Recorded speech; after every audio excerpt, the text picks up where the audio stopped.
நீங்கள் பார்த்து கொண்டிருப்பது உங்கள் ஜாஷுவா டிவி. சகல ஜனங்களுக்கும் நற்செய்தி.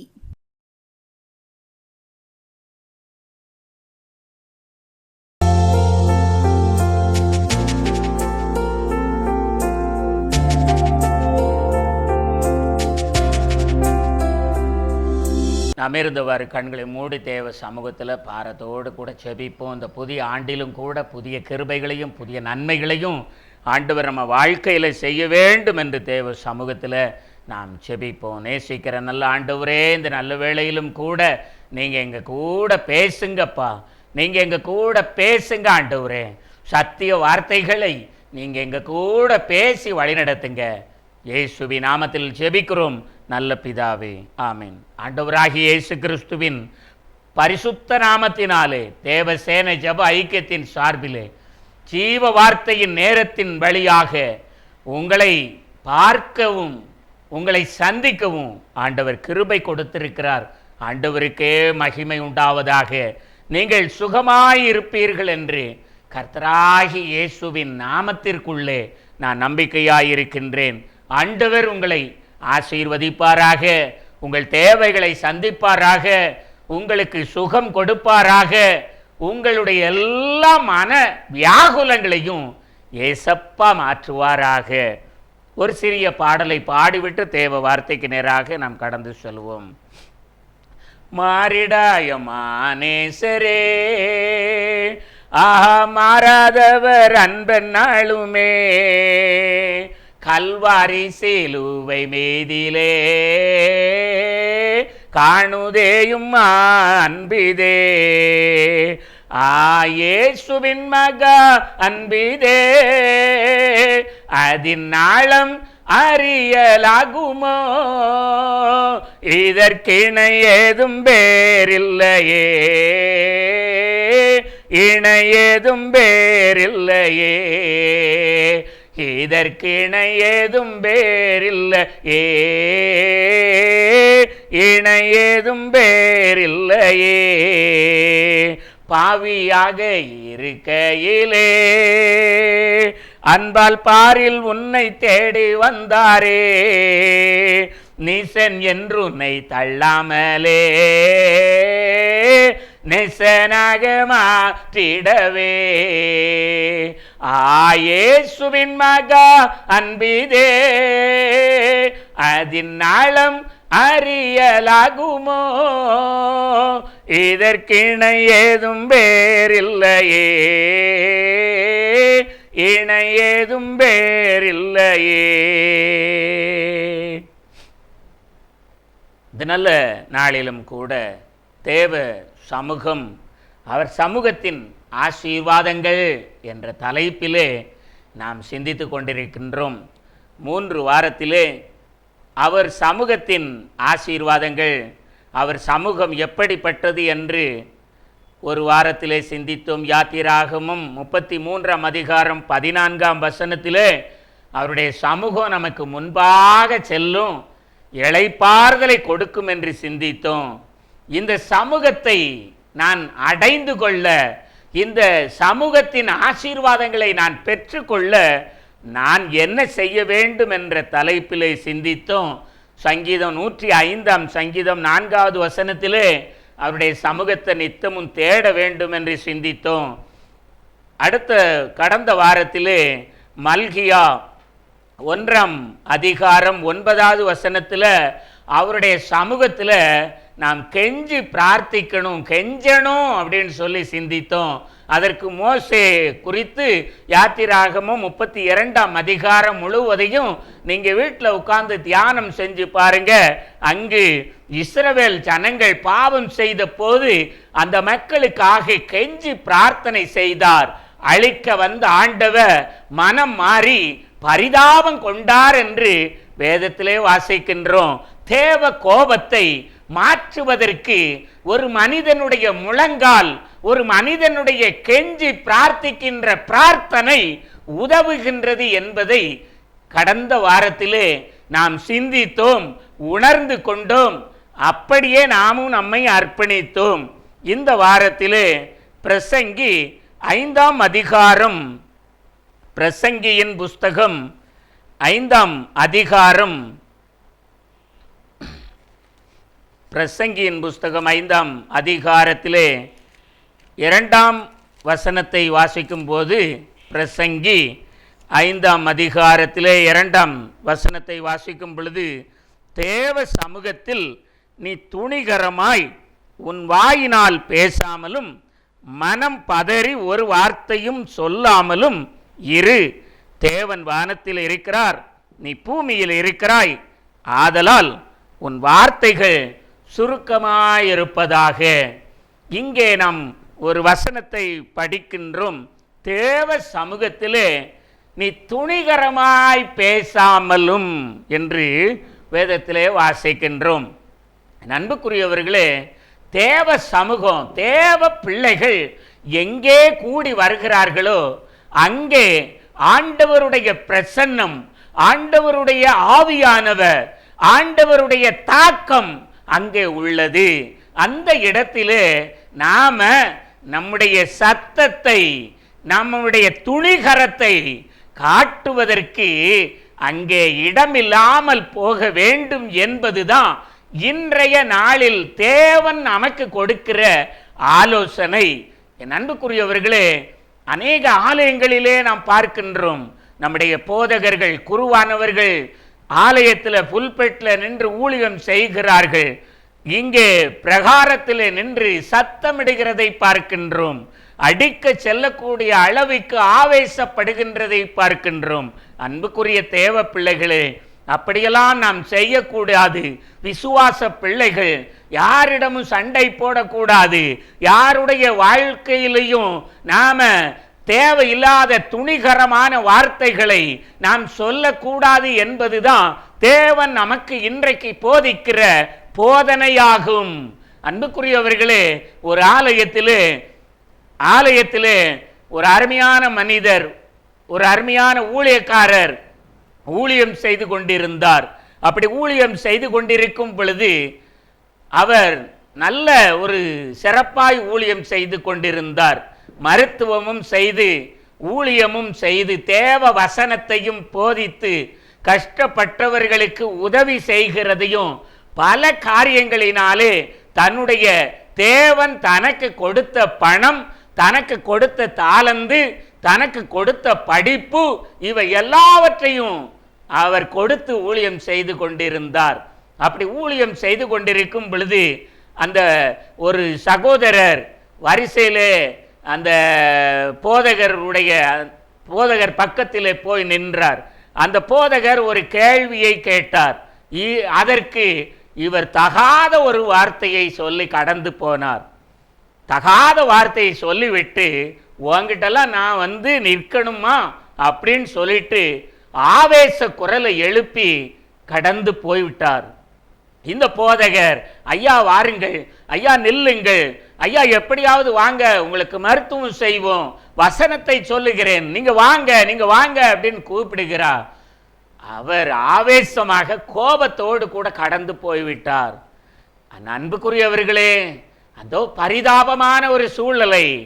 அந்த கோபத்தோடு சென்ற மனிதர் ஒரு சில மாதத்திற்குள்ளாக தன்னுடைய வாழ்க்கை முடிந்து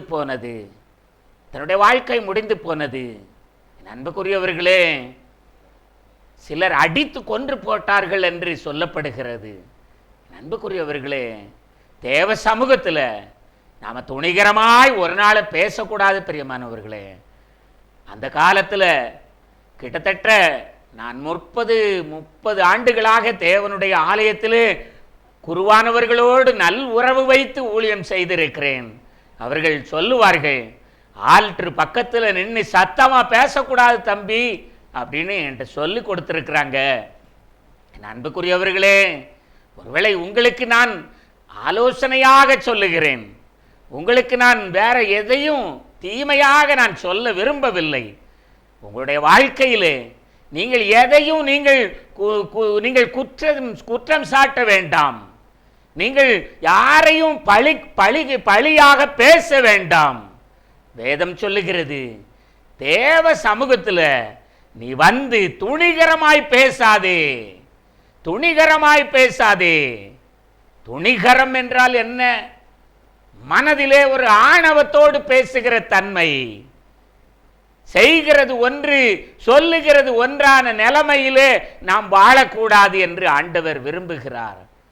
அன்புக்குரியவர்களே, இந்த துணிகரத்தை குறித்து வேதத்திலே வாசித்து பார்க்கும் பொழுது யோபுவின் புஸ்தகம் 42ஆம் அதிகாரம், யோபு 42ஆம் அதிகாரம், யோபு 42ஆம் அதிகாரத்திலே 8வது வசனத்தை நீங்கள் வாசித்து பாருங்கள். ஆதலால் நீங்கள் 7 காளைகளையும் 7 ஆட்டு கடாக்களையும் தெரிந்து கொண்டு என் தாசனாகி யோபுவினிடத்தில் போய் உங்களுக்காக சர்வாங்க தகன பலிகளை இடுங்கள். என் தாசனாகி யோபு உங்களுக்காக வேண்டுதல் செய்வான்.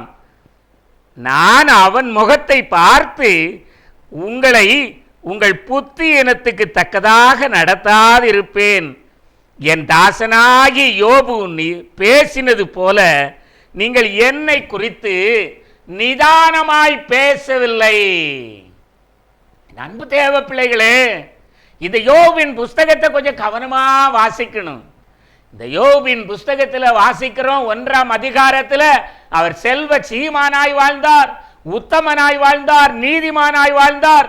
அக்காலத்திலே பொல்லாப்புக்கு விலகி ஓடுகிற ஒரு நல்ல மனிதனாய் வாழ்ந்தார். அவருக்கு 10 பிள்ளைகள், நல்ல ஆடு மாடு கழுதைகள் குதிரைகள் எல்லாம் இருக்கிறது, அநேக வேலைக்காரர்கள், இடங்கள் நிறைய, ஒரு பெரிய ஜமீன்தாரை போல வாழ்ந்து கொண்டிருக்கிறார். இப்படி வாழ்ந்த இந்த மனிதனுடைய வாழ்க்கையில சாத்தான் தேவ சமூகத்தில் போய் நின்று சொல்லுகிறான், யோபின் மேல் ஆண்டவர் கேட்கிறார், யோபின் மேல் கவனம் வைத்தாயோ? நீர் அவனை சுற்றிலும் வேலி அடைத்து அவனை பாதுகாத்து வைத்திருக்கிறீர், ஆகவே அவன் சுகமாய் வாழுகிறான், அவனை என் கையில் கொஞ்சம் கொடுத்து பாரும் என்று கேட்கிறான். ஆண்டவர் அவனை, யோபுவை சாத்தானுடைய கைகளிலே கொஞ்சம் விட்டு கொடுக்கிறார். ஆஸ்தி அழிக்கப்படுகிறது, எல்லாம் போய்விட்டது, பிள்ளைகள் மரித்து போனார்கள், இவனுடைய சரீரத்தில் வியாதி. இப்படிப்பட்ட சூழ்நிலையில இவனுக்கு ஆதரவாய் பேசணும், ஆசா பாசங்களை வெளிப்படுத்தணும், நலம் விசாரிக்கணும்னு சொல்லி 3 சகோதரர்கள் கடந்து வராங்க. அவங்க அள்ளிவிட்ட காரியங்கள் தான் அதிகம். அவனுடைய மனதை ஆற்ற வந்தவர்கள் தூற்றினார்கள், தேற்ற வந்தவர்கள், திடப்படுத்த வந்தவர்கள் அவரை உதாசீனப்படுத்தினார்கள், யோபுவை கனவீனப்படுத்தினார்கள், யோபுவின் மேல் உக்கிர பகையாய் பேசினார்கள் என்று வேதத்திலே வாசிக்கிறோம். நீர் நல்ல பரிசுத்தவானாய் இருந்தால் தேவன் இப்படிப்பட்ட தண்டனையை உமக்கு கொடுக்க மாட்டார் என்று பகிரங்க குற்றச்சாட்டுகளை வைத்தார்கள் என்று வேதத்திலே வாசிக்கின்றோம். துணிகரமாய் பேசினார்கள், துணிகரமாய் பேசினார்கள். ஆனால் யோபு மிகவும் சாந்தத்தோடும் தாழ்மையோடும் கூட சொல்லுகிறார், அவர் என்னை கொன்று போட்டால் அவர் மேல் நம்பிக்கையாயிருப்பேன். என் அன்பு தேவ பிள்ளைகளே, இவர்கள் துணிகரமாய் பேசினார்கள்.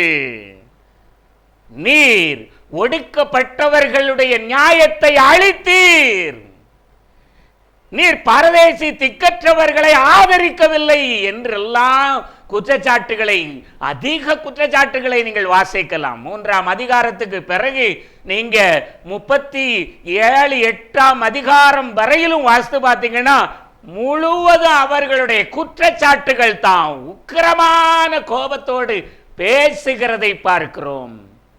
ஆண்டவர் சொல்லுகிறார், என் பிள்ளை யோபு பேசினது போல நீங்கள் நிதானமாய் பேசவில்லை, துணிகரமாய் பேசிவிட்டீர்கள். ஆகவே யோபிட்ட போய் நீங்க பாவ நிவாரண பலி செலுத்துங்க, அவங்கிட்ட போய் நீங்க முழங்கால் போடுங்க, அவன் உங்களுக்காக ஜெபம் பண்ணுவான், ஆக நான் உங்களை தண்டிக்க மாட்டேன் அப்படின்னு சொல்றாரு. அன்பு தேவ பிள்ளைகளே, எவ்வளவு அருமையான ஆண்டவர்னு பாருங்களேன். துணிகரமாய் பேசி ஒரு நல்ல பரிசுத்தமாய் வாழ்ந்த மனிதனை தூற்றி திரிந்த அந்த மனிதர்களை ஆண்டவர் சொல்லுகிறார், நீங்கள் துணிகரமாய் பேசிவிட்டீர்கள், யோபினிடத்தில் போய் நீங்கள் என்ன செய்யுங்க, பாவ நிவர்த்தி செய்வதற்கு ஏதுவான காரியங்களை செய்யுங்கள். அப்பொழுது நான் உங்களை என்ன செய்ய மாட்டேன், தண்டிக்க மாட்டேன். இங்கே ஆண்டவர் சொல்லுகிறதை பாருங்கள். யோபுவின் புஸ்தகம் 42ஆம் அதிகாரத்தில் 8வது வசனத்தில், ஆதலால் நீங்கள் 7 காளைகளையும் 7 ஆட்டு கடாக்களையும் தெரிந்து கொண்டு என் தாசனாகிய யோபுவினிடத்தில் போய் உங்களுக்காக சர்வாங்க தகன பலிகளையும் இடுங்கள். என் தாசனாகிய யோபு உங்களுக்காக வேண்டுதல் செய்வான். நான் அவன் முகத்தை பார்த்து உங்களை உங்கள் புத்தியினத்துக்கு தக்கதாக நடத்தாதிருப்பேன். என் தாசனாகிய யோபு பேசினது போல நீங்கள் என்னை குறித்து நிதானமாய் பேசவில்லை. நீங்கள் இந்த வார்த்தையை கொஞ்சம் கவனிக்கணும். யோபுவைத்தான் அதிகமாய் திட்டுகிறார்கள். ஆண்டவர் சொல்லுகிறார், நீங்கள் என்னை குறித்து நீங்கள் நிதானமாய் பேசவில்லை என்று ஆண்டவர் கூறுகின்றார். அன்பு தேவ பிள்ளைகளே, தேவ சமூகத்தில் நாம் துணிகரமாய் பேசக்கூடாது. இது யோபுவோடு கூட யோபுவை ஆற்றி தேற்ற வேண்டும் என்று வந்த அந்த சகோதரர்கள் அவரை துணிகரமாய் வைத்தார்கள், ஏளனமாய் பேசினார்கள், எள்ளி நகையாடினார்கள். இப்படியெல்லாம் பேசினபடினால ஆண்டவரே வந்து அவர்களை கண்டிக்கிறார்.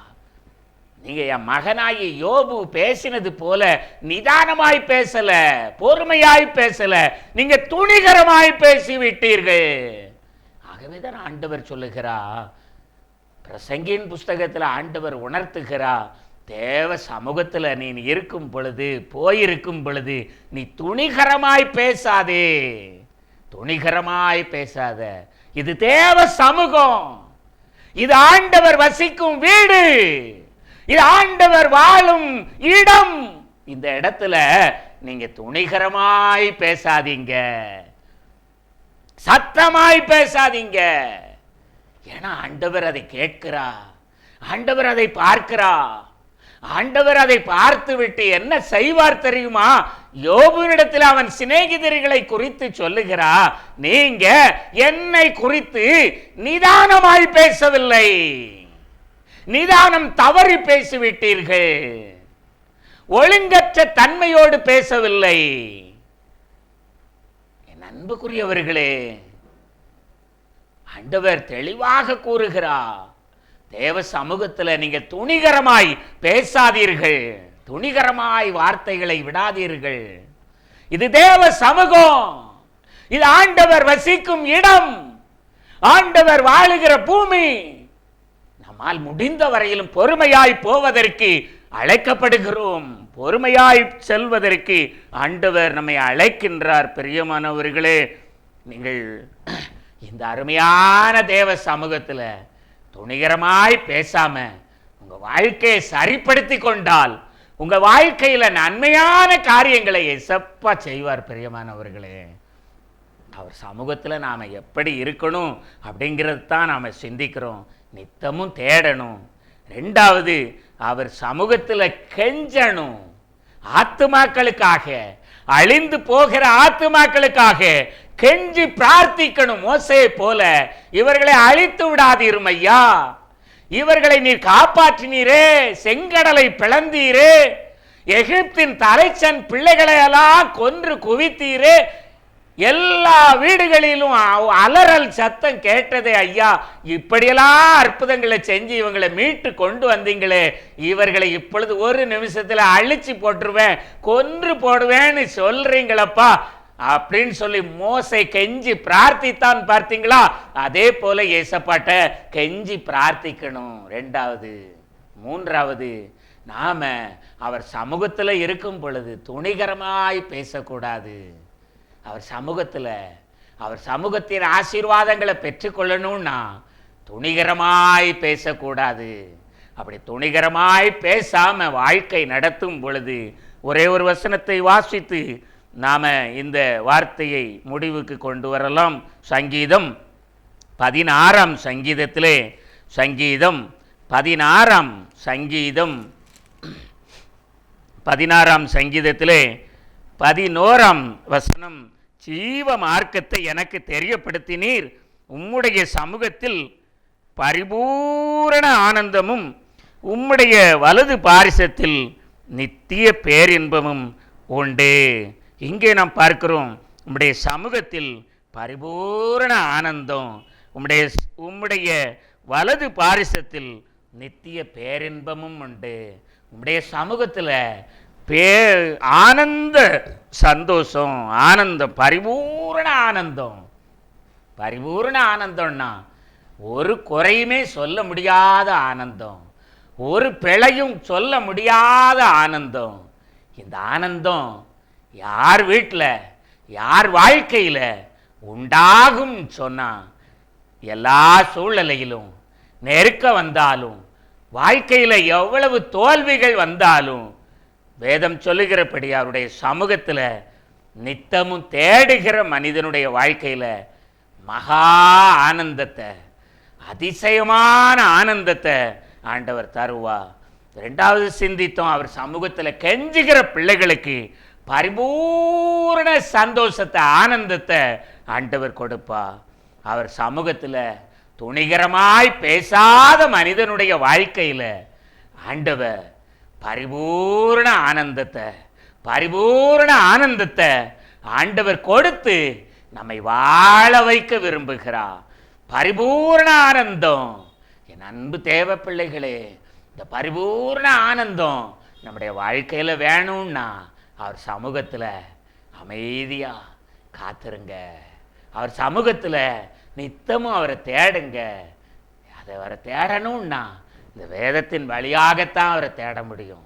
காட்டில், மலையில், கடல்லாம் போய் அவரை தேட முடியுமா? தேட முடியாது. இன்றைக்கு மனிதர்கள் நடக்கிறார்கள், எப்படி கோஷம் போட்டு நடந்து போய் கொண்டிருக்கிறார்கள். ஆனால் என் அன்புக்குரியவர்களே, அவர் உங்கள் கூட இருக்கிறார் பிரியமானவர்களே.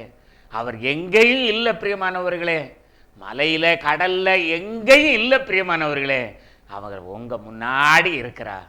அவர் உங்கள் முன்னாடி இருக்கிறார். அவர் உங்கள் முன்னாடி உங்களை பார்த்து கொண்டே இருக்கிறார். உங்களை மட்டும் நோக்கி பார்த்து கொண்டே இருக்கிறார். உங்களை ரொம்ப அவருக்கு பிடிக்கும் பிரியமானவர்களே. அந்த ஏசப்பாட்ட நீங்கள் சொல்லுங்க, ஆண்டவரே, நம்முடைய சமூகத்தின் ஆசீர்வாதத்தை பெற்றுக்கொள்வதற்கு இந்த ஆண்டில் உம்முடைய சமூகத்தில் காத்திருப்பேன்ப்பா, உம்முடைய சமூகத்தை தேடுவேன்ப்பா, உம்முடைய சமூகத்தில் கெஞ்சுவேன்ப்பா, உம்முடைய சமூகத்தில் ஆண்டவரே ஒவ்வொரு நாளும் ஆண்டவரே நான் கெஞ்சி, ஆண்டவரே உம்முடைய சமூகத்தில் துணிகரமான வார்த்தைகளை பேச மாட்டேன்ப்பான்னு சொல்லி உங்கள் வாழ்க்கையை ஏசப்பாட்ட ஒப்பு கொடுத்தீங்கன்னா இன்றைக்கு உங்கள் வாழ்க்கையில் நன்மைகளை ஆண்டவர் கட்டளையிடுவா. இந்த வேதத்தை நல்லா வாசிங்க பிரியமானவர்களே. இந்த வேதத்தில் சொல்லப்படுகிற தேவ கிருபைகளை பெற்றுக்கொள்ள உங்கள் வாழ்க்கையை ஒப்பு கொடுங்க. கர்த்தராகிய தேவன் உங்களுடைய கண்ணீரை துடைப்பார், உங்கள் கவலைகளை மாற்றுவார், உங்கள் வியாதிகளை நீக்குவார். என் அன்புக்குரியவர்களே, நான்லாம் என்னுடைய ரட்சிக்கப்படுவதற்கு முன்னாடி என் எலும்பு, நெஞ்சு எலும்பு அத்தனை எண்ணலாம் பிரியமானவர்களே. என் தலை இப்படி இருக்காது பிரியமானவர்களே. என் கண் இப்படி இருக்காது. கண்ணிலிருந்து கண்ணீர் வந்துக்கிட்டே இருக்கும். உடம்பெல்லாம் வியாதி, வறுமை, இப்படியெல்லாம் இருந்த என்னை ஏசப்பா சந்தித்து எனக்கு சுகம் கொடுத்து வறுமையை மாற்றி என் ஆண்டவர் உயர்த்தினாரே பிரியமானவர்களே. உங்களை உயர்த்தாமல் இருப்பாரா பிரியமானவர்களே? நீங்கள் அவர் சமூகத்தில் நித்தமும் அவர் சமூகத்தை தேடுங்க, அவரோடு வாழ பழகுங்க. உங்கள் வாழ்க்கையை ஒப்பு கொடுப்பீங்களா? உங்களை எல்லா காரியத்திலும் நீங்கள் வேண்டுகிற, விரும்புகிற எல்லா நன்மைகளையும் தேவன் தந்து உங்களை ஆசீர்வதிப்பா. இருந்தவாறு கண்களை மூடி கர்த்தருடைய சமூகத்தில் செபிப்போமா? நேசிக்கிற நல்ல தகப்பனே, இந்த நல்ல வேளையிலும் உங்களுடைய சமூகத்தை நேசிக்க தங்களை அர்ப்பணித்து கொண்ட எல்லா தேவ பிள்ளைகளுடைய உள்ளங்களிலும் இல்லங்களிலும் ஏசப்பா நீர் கடந்து சென்று குறைவுகளெல்லாம் மாற்றும் ஐயா. நிறைவான பாதையில் அவர்களை வழிநடத்துங்கப்பா. உங்களுடைய கிருபையின் அபிஷேகத்தினால பிள்ளைகளை நிரப்புங்கப்பா. பிள்ளைகள் எவ்வளோ வாஞ்சையோடு இருக்காங்கப்பா. இந்த வாஞ்சைக்கு ஏற்ற ஆசீர்வாதத்தையும் இந்த வாஞ்சைக்கு ஏற்ற கிருபைகளையும் ஏசப்பா நீர் கொடுத்து வாழ வையும் ஐயா, வாழ வையும் ஐயா, வழி நடத்தும் ஐயா, காத்து கொள்ளும் ஐயா. இயேசுவின் நாமத்தில் ஜெபிக்கிறோம் நல்ல பிதாவே. ஆமேன், ஆமேன், ஆமேன்.